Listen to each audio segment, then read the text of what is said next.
welcome back to a brand new episode of Virtual Coffee. My name is Alexa Collier, and on this podcast, I sit and have virtual coffee with accomplished early career professionals and small business owners. And with me today is Alessandra Schembari. She is the owner and creator of Abbie Harry. Now, Abbie Harry is an online shop for modern handmade jewelry. And through her business, Alessandra strives to allow everyone to make a statement through self-expression. Her goal is to make her customers feel confident and bold in her one-of-a-kind pieces. Alessandra also has over 10 years of experience in retail and customer service and has a BA in marketing. Now, before we dive into Alessandra's story, I'd greatly appreciate if you could rate and review Virtual Coffee on the Apple Podcast app.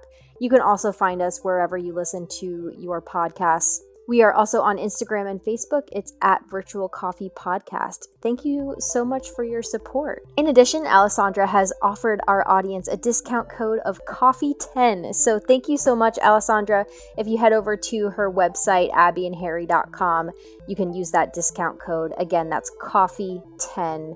COFFE 10, the number 10, for 10% off your order. Now let's jump into the episode. Welcome, Alessandra. Thank you so much for chatting with me today. Thank you so much for having me, Alexa.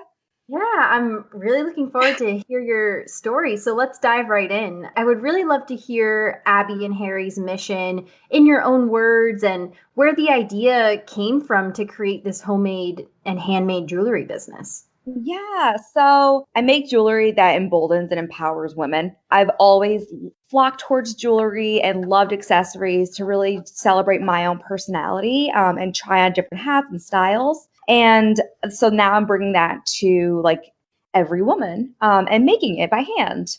I just love the idea that like jewelry can just transform an outfit in 1 second. And it really like makes you just feel better and feel different when you're wearing it.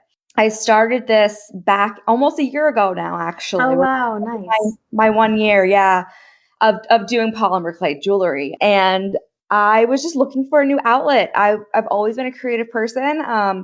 And I've always wanted to get into jewelry, but just for whatever reason, thought it was too hard. And I decided one day to go to Michael's and just buy the stuff and just do it. And I did. And once I realized like I really had a knack for it, I just kept growing and expanding and practicing and like made everybody's Christmas presents like last year. And by January, I had felt, so from September till end of December, I really just like learned everything I possibly could. And then January 1st, I felt comfortable enough with my skill that I launched Abbie Harry. Nice. Yeah, I love that. I love how your pieces, bring in your own personality, serve as a creative outlet for you, and then ultimately your mission to embolden and empower women. I love that you can do that through jewelry. Yeah. Oh, absolutely. Yeah. I mean, you just feel so confident and fun and spunky and trendy when you're wearing jewelry, and that's really what I want women to be able to feel. Yeah, I love that. And can you describe your products for us? I think right now you're really focused on earrings, right? Yeah. So right now I'm really focused on earrings. I use polymer clay, which is a very, very lightweight material. When it bakes, it is a plastic and it bakes hard, but they're super lightweight and very, very customizable. I do have a few necklaces and a couple accessories in there, but I'm at this moment right now, I'm really ramping up for Halloween and heavy, heavy, heavy Christmas. The product assortment is going to like expand like crazy for Christmas. Oh, that's exciting. And do you operate just out of your house? Yep. Nice. That's awesome. Yep. I have a 1-bedroom apartment, and my dining room has now been converted to my office, and that's where everything happens. That's very cool. Yeah, I was going to ask you why the clay, because I see that a lot on Instagram, and I think you answered it that it's lightweight. And is it just very easily customizable? I think you mentioned that as well, because you can mold it and do different colors and really experiment with it. Exactly. Yeah. So I've been an artist like my entire life, and I've always struggled to really create the feel and texture and colors that I've wanted through paint or through other media. But polymer clay like absolutely does that for me. Because when you buy it, it's like a little brick and it's really, really soft, and you can mold it and you can mix colors and you can create marbling and all these different effects and textures. And it's such a great release and outlet. Yeah, I love how you described that you found your platform or your media or your tools to really let you express yourself. And Yeah. Yeah. that's cool. Yeah. Love that. And where do you ship your products currently? Is it all over the United States, internationally, just here locally? Yeah, so I ship all over the US. I have all orders over $30 are actually free shipping. Oh, nice. Wow. Yeah, under 30 is only $3 flat rate. So it's like it's super affordable. I know a lot of times people think like handmade and you're gonna pay an arm and a leg for shipping. And I don't like to pay for shipping personally, so I don't want other people to have to pay for it or pay a ridiculous amount for it, you know? Yeah. I try to make a really good point on that. I do ship internationally. I do have, I believe it's a $5 handling fee and then whatever the shipping is on top of that. And I have shipped to Australia and Canada. Oh, wow. Nice. Yeah. That's very cool. That shipping price is really impressive. I feel like a lot of, I don't know, it just shipping always gets you, right? Whether it's a really big retail Oh my store or God. a small business, I can't shipping. It just all of a sudden you're paying, I don't know, sometimes it's just so expensive. I know that 2-day prime really just ruined Yeah. it. Exactly. I want to throw in a little thing too. Sure. That I am in Raleigh, and anybody in like about a 10-mile radius from the Crabtree Valley Mall in Raleigh, if you're familiar with that, I do free local curbside, or not curbside, but front door deliveries. Oh, nice. Deliveries. So Very, very nice. I love that. And yeah, I wanted to dive a bit into that journey of launching Abbie and Harry and what are some of those major steps you took, challenges you faced? How sure, did you sure. decide to make shipping so affordable? Like that's I don't know, I think that's a unique offering. Yeah, so it's definitely had so many changes over the past, I'm going to call it 9 months, really, since Abbie and Harry launched in January. It started out like I was just making like a crazy person and just posting absolutely everything I made. I started on Etsy, and I made the decision to get off of Etsy about 3-4 months ago, and I'll get back to that in a couple minutes. But I was actually scouted by this. I don't know if you're familiar with them, Raw Artists. They're an LA-based indie artist promoter, and Okay. yeah, so I was scouted by them for a local art show here in Raleigh, and I absolutely like went for it. And my jewelry was super funky at that point. It was really big, really glittery, really colorful, totally unrecognizable from what it is now. And I really liked it. And then COVID hit, and everything kind of just stopped for a second. So yeah, I mean, life just stopped, and it hit me really hard, and I just stopped creating, and I stopped pushing and stopped doing things that I normally love doing. But then thanks to my boyfriend, who I met right before COVID, he's a singer-songwriter, and I saw him really continue to push and push and push and create things, even though we were going through this pandemic. And that gave me the inspiration to keep going with mine. And I, in the meantime, also finished my bachelor's degree in marketing. I had taken a class towards the end of, like, one of my last classes was a marketing class and branding. So that really helped open my eyes to the marketing aspect of everything. And I kept making all throughout the summer and experimenting with different styles and colors and patterns and beads and all sorts of things. And I would say where it is right now really started in the beginning of August. I had listened to some podcasts, I had done a lot of market research, and really fell into this niche of this like kind of modern boho vibe. Mhm. Previously, I was trying to push the idea of like making a statement and statement jewelry, and it wasn't working. So I had Mhm. to pivot. Like everything else in 2020, we have to make adjustments, right? Yep. I had to completely change my focus. And this feels so much more me now. And I mean, I've let it take over my life in a good way though. Like I painted my walls and redid my apartment and bought a new wardrobe. So yeah, I mean, I really let it take over and let it be me now. And I fully encompass everything Abbie and Harry with everything I do. And it's completely changed the way my business has been going. Yeah, I love that finding what suits you the best. And I think that that Mhm. can definitely take time, right? Of experimenting with different types of products, no matter what your business is, or even your mission, your customers, your target market. It's just Yeah, all about experimenting. It for seems you really did that. sure. Yeah, it's been a lot of trial and error. Hmm. And I mean, the heaviest part of it for the past month really has been marketing and finding Hmm. a niche on Instagram. And that's been huge for my success. Yeah, speaking of your marketing degree, I'm interested in knowing how has that helped you? You mentioned, it has helped you with what you learned in that, but any, specific pieces of advice, either as it relates to marketing, or a different aspect of launching a business to others who might be starting their own? Sure. So it's funny. I don't want any listeners to think that you have to get a degree in marketing to be active on social media. I have a degree in marketing, but I like to say I'm self-taught. I Nice. took one marketing class in my degree. Okay. Um, and everything I've done has just been an experiment Hmm. online. And that's the beauty of Instagram is that it's so fast paced and so quick to change that if one thing doesn't work for 1 or 2 days, just post again and Yeah. something else might work. My biggest advice is literally just start wherever you are. It doesn't matter if you don't think that your product is up to snuff or is perfect. People want to see the journey. And honestly, COVID has really changed a lot of social media for people. We are very much in this Zoom culture where people are seeing our lives happening around us. They're seeing Hmm. our homes. They're seeing the behind the scenes. Like we don't have that keeping up with the Joneses facade anymore. That's kind of gone away thanks to COVID.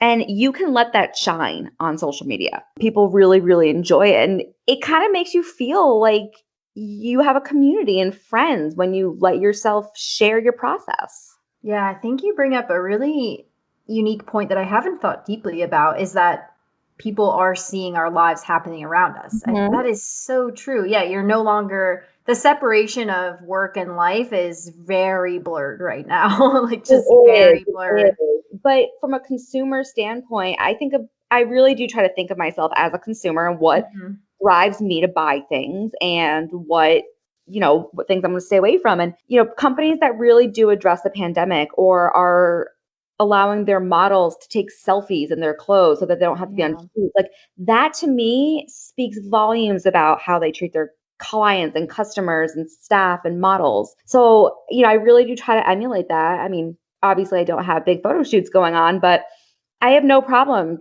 doing a Facebook Live with no makeup on, Yeah. 'cause that's real. That's who I am some days.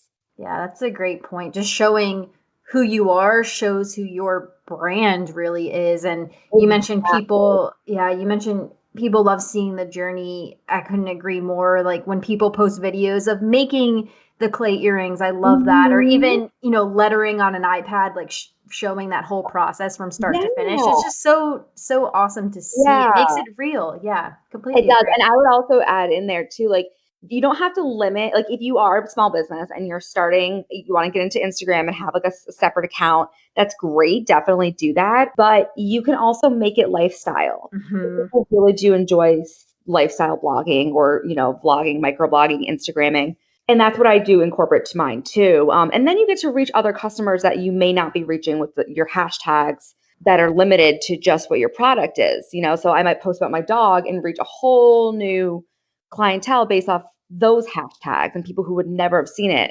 otherwise.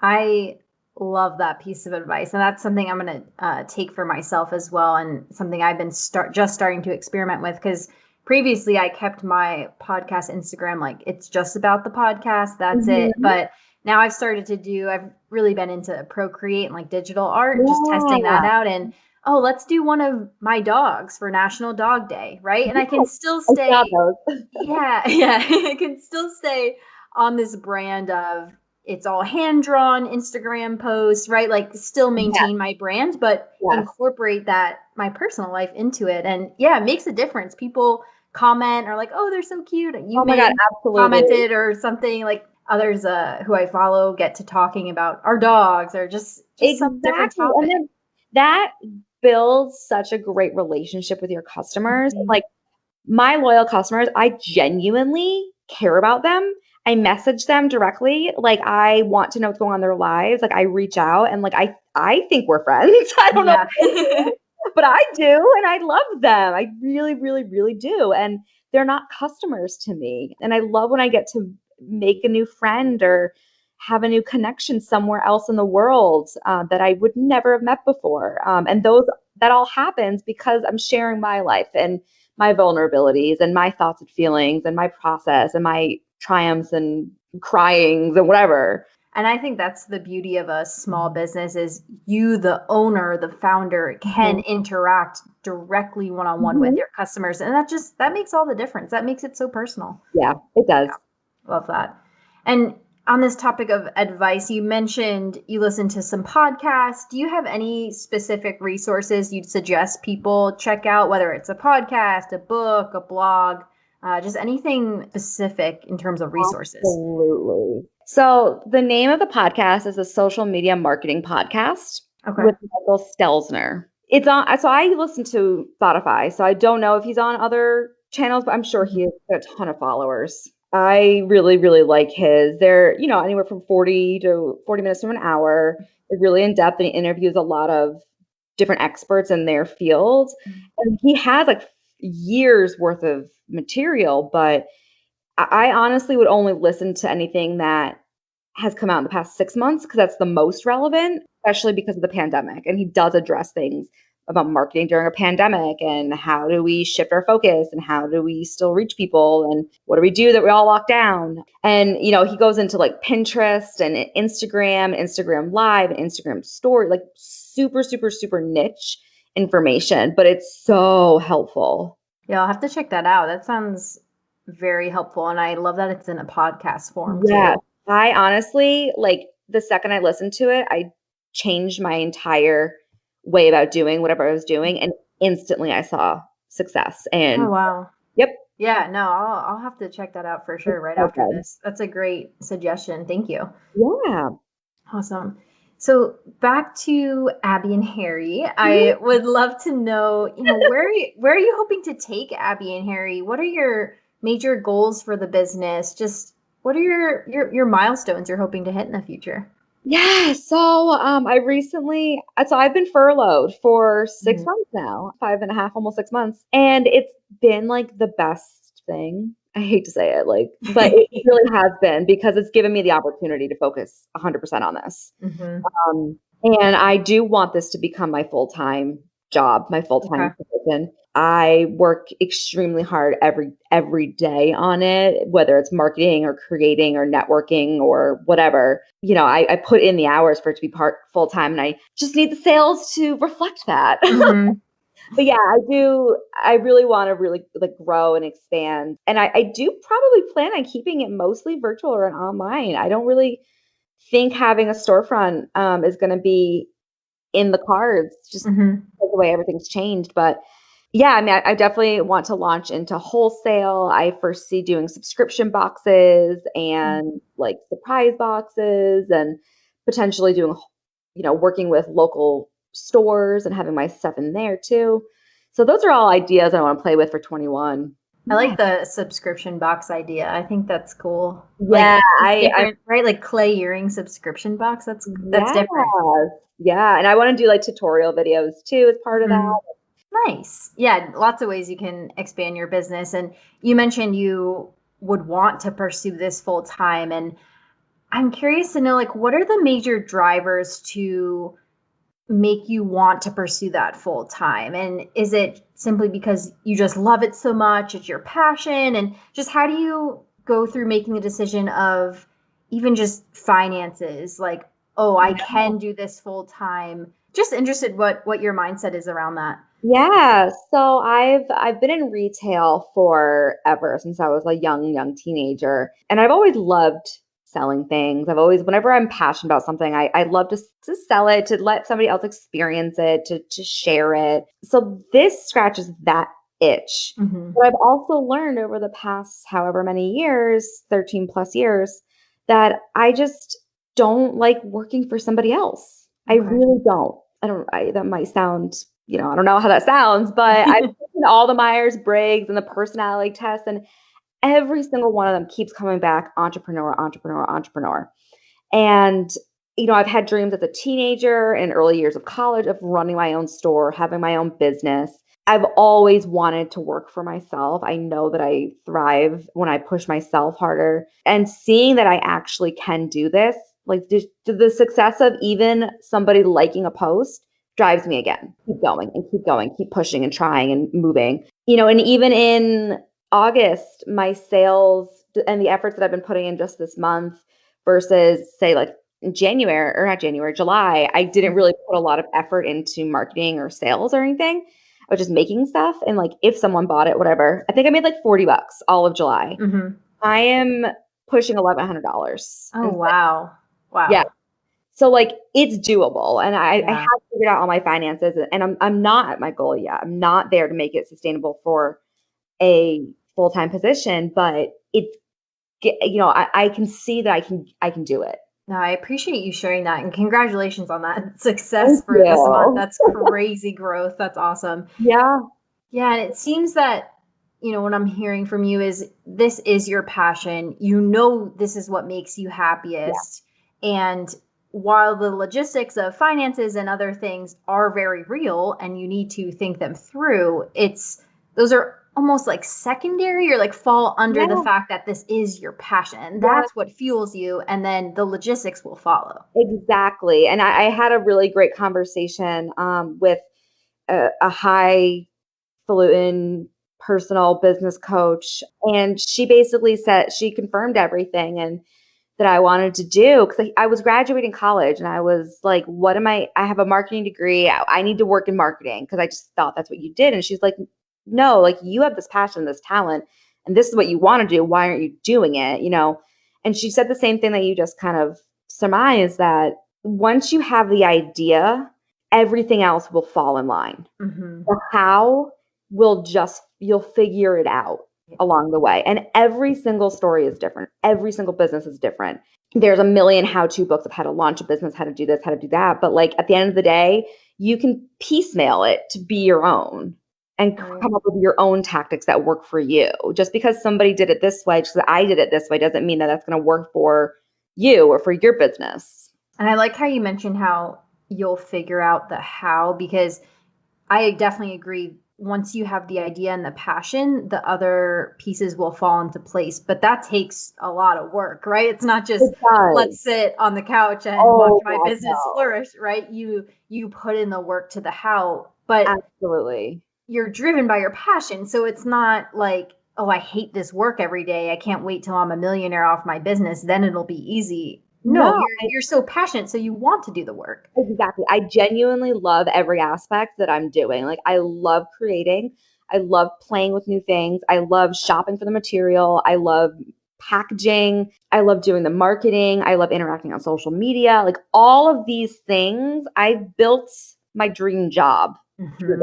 It's very clear you're very passionate about this, and it just shows, right? Even in the number of sales between last month and this month, but also just in your voice and you sharing your story, you're clearly, this is what you want to do. And I think that's just, I love hearing that from someone. Oh, thank you. Yeah, that's awesome. So you just listed off, right, a ton of things that go into founding and launching and running a small business. And I'm sure we're missing quite a few topics as well. But on that same vein, how do you balance work, life, other passions, enjoying yourself? Just curious if you have some best practices that you've learned this year of making sure you have that balance. And, is it a work-life balance, or is it just one life and how you view that, and just some of your best practices there? Well, I kind of like that one life and how you view it. I still don't consider this work. This is just me getting to make money off playing with things all day and being on social media, which is like kind of the dream. But a couple things I have really paid attention to are my high traffic times on Instagram. Mm-hmm. So Instagram for business accounts, they did just change their analytics. So you no longer can see what they consider your high traffic times, which is a little frustrating. But before they took that off, I had started my own because I felt like there was a disconnect. I felt like it wasn't completely true to like what my trends were. So I found this little hack. If you go into Instagram, like you're going to do a live video, you're on your Instagram, you swipe right, and then it brings you to your live. It tells you how many users are on at that moment. Oh, wow. So I started tracking that hour by hour, and I was doing this for a few weeks. And then I would compare it to the amount of people that were on, compare it to the amount of followers I had, and find that percentage. So I typically have anywhere from 5 to 6% of my actual followers engaged online at any time of the day. That way I knew where my high traffic times were. And that's when I would really heavy focus on posting and videos and this and that. So that didn't feel like I was just doing it on a whim or I was just doing it whenever. Like that felt like marketing time. And I don't have, I can't call this a 9 to 5 because that's not when people are active, right? So I might do some back end work first thing in the morning when I first get up, 8, 9 o'clock. But then users don't really start getting active on Instagram until lunchtime. So then I have the morning to do whatever I need to do. And then you see another upswing after work. So 5:30, 6:30, 7:30 at night. So then that whole afternoon I can be making, or I can take care of my house or my life. And then again, 9 to 10 o'clock is a big time for Instagram because everyone's settling down and kind of just on their phones, whatever, just like anyone does. You sit and, watch The Office and play on your phone. So those are really like my marketing hours. And then I make whenever so I stopped just making all the time because it was getting overwhelming. I was running out of material and it just wasn't feasible. And people weren't buying it because it wasn't branded. It didn't fit anything. So now I make 4 collections, 4 releases. And that has really made a huge difference as well. Yeah, I love your Instagram hack. I mean, that's genius. Thank you for sharing that. Yeah, that's a really good idea. It has changed the game so much. And I don't do it like every single hour, but like if I just feel like, right now it is Saturday at 11:37, like I wonder how many people are on right now. If I see a huge amount of people, like, oh my God, I gotta jump and I gotta post something right now. Yeah. Wow. That's really smart. That's awesome. Yeah, because I know it's important to, for me, well, I have my normal quote unquote like corporate job that's 9 to 5 or whatever. So I can only do certain things at certain times anyway. But I knew, a lot of people go on after work, but to know the exact numbers, that's so smart. I love that. And to base when you're posting off of that. I knew that was a thing, but didn't take it to that specific details that you did. And I always and I don't always do that. Like there's times where I'm really excited about a sale. I'm really excited about a product. So I want to just get it out there. Yeah, sure. And then nobody likes it. Like I'll have like 95 people on and it's like, oh, nobody's liking it. Well, okay, obviously silly. That's your own fault. You didn't do it in the right time. And then, 2 hours later, when there's 130 people on, I post it and then immediately it blows up. You do see it in real time. I am for sure going to experiment with that. That is such a good tip. That's a beautiful piece of advice. I feel like at this point I could like have a weekly podcast just on what I've learned for marketing. There you go. There's your next business venture. Yeah, exactly. Oh, that's awesome. Yeah, thank you for sharing that on this podcast. Love that. So my last really big question for you, Alessandra, is in this moment right now at 11:39 Eastern on Saturday, what is your proudest accomplishment? I have so many. Well, right now. First thing that comes to mind. First thing that comes to mind is my art show that I did in January. Oh, cool. Tell me more about that. So that I had mentioned earlier, I just started Abbie and Harry. I really didn't know how I felt about my product. I mean, I loved it, but I didn't know how the public thought about it. And I was scouted through Instagram by Raw Artists, which again is an LA-based indie artist promoter. And they do showcases all over the world. And we had a local one here in Raleigh. And I worked so hard for that. It was at the end of January. I was scouted at the very beginning of January. For that entire month, I was just making like crazy. I branded it. I've rebranded since then, but I created a brand, an identity. I created business cards and coupons, and I set my booth up perfectly. And I put in every single detail. I put in so much work into that. And I told myself I was going to make $500. Like I had no idea if that was ridiculous or not. That was a number that kept coming to me. and I made more than that. Wow. And I think I was the top grossing artist there that night. Wow. Wow. Yep. And it was so, like, I had friends and family come. I made so many new connections. I still have people from that night who shop with me now and recommend me to their friends. It was just so validating that, like, this is the direction that I need to be going in. Yeah, congratulations on that. That's definitely an amazing accomplishment. And congratulations on all the success you've seen with Abbie and Harry so far. And for sharing your advice and tips and tricks on this podcast. I really appreciate it. Me personally. So thank you for also sharing your passion. It's just, again, so clear in your voice and when you share your story. And it was lovely chatting with you today, Alessandra. Oh, thank you so much for having me. It was so much fun. Yeah, I really enjoyed it. And before we sign off, where can people find you and Abbie and Harry on social media, your website, etc.? Sure. So my website is abbieandharry.com. It's ABBIE and Harry.com. Social media handles, it's the same, Abbie and Harry at on Instagram, Facebook. I'm on TikTok. I'm on Twitter. But yeah, Instagram is really like where you're going to find me. I do also have a Facebook group. It's the Abbie and Harry community, and it's for women to really get together and just share their lives, their stories, anything that really drives them. And I love that group. We're international, and we've got some really, really fun members on there that participate a lot. So please join that if you are interested as well. Awesome. Yeah, well, thank you for sharing, and I hope everyone checks out Abbie and Harry. And thank you again, Alessandra. I greatly enjoyed our chat here today. Oh, absolutely. Thank you for having me, Alexa. It's so much fun.